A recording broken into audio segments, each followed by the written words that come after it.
नमस्कार, HBNN में आपका स्वागत है। और चलिए अब आपको ले चलते हैं एक खास जगह।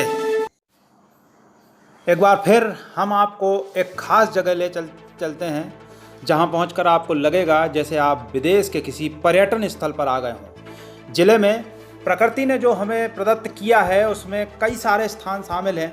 हम आपको सुखतवा के मुरुआ बाबा और तिलक सिंदूर के नागन खो ले जा चुके हैं। हमने यहाँ के रास्ते और यहाँ की विशेषताओं से आपको परिचित कराया था। अब हम आपको एक नई जगह पर ले चलते हैं। यहाँ आप जाएंगे तो आपका दिल और दिमाग तरोताज़ा हो जाएगा।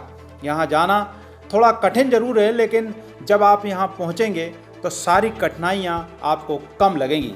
यह स्थान है अमरगढ़ की पहाड़ियों का जलप्रपात। अमरगढ़ की पहाड़ियों पर जो जलप्रपात बनता है उसे हम आपको वहाँ तक आपको पहुँचाते हैं। हम आपको बताते हैं कि यहाँ कैसे पहुँच सकते हैं। यदि आप इटारसी और होशंगाबाद बुधनी के रहने वाले हैं तो आपको इस पिकनिक स्पॉट पर पहुँचना है। तो आपको होशंगाबाद बुधनी तिराहे के शाहगंज की ओर जाने वाले रास्ते पर जाना होगा। बुधनी भोपाल तिराहे से शाहगंज की दूरी करीब 16 किलोमीटर है। यहाँ पहुँचने के बाद करीब 5 किलोमीटर दूर खटपुरा गांव है।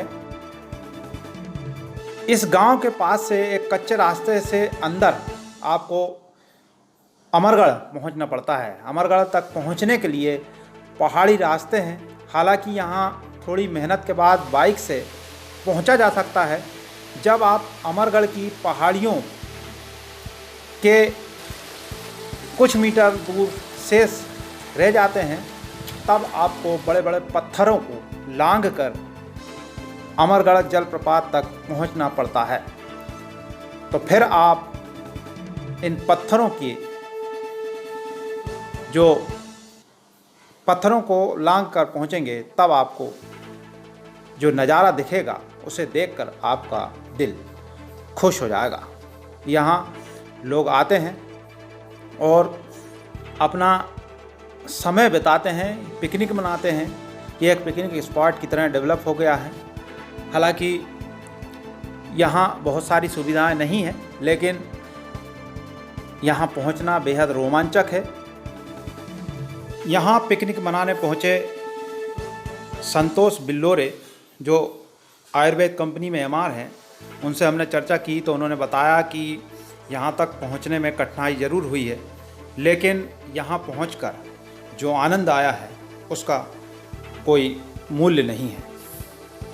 इसी तरह हमने यहाँ पहुँचे वीरेंद्र मालवी से जब बात की तो उन्होंने बताया कि जब यहाँ हम पहुँचे तो जो देखा उसे देखकर लगा कि जो हमने कल्पना की थी उससे कहीं ज़्यादा खूबसूरत जगह है ये।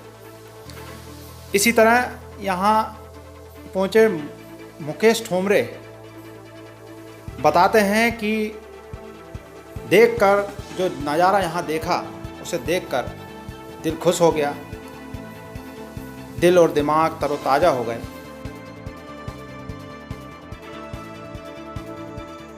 जलप्रपात से उड़ने वाली फुहारें जब शरीर पर पड़ती हैं तो एक ऊर्जा का संचार हो जाता है।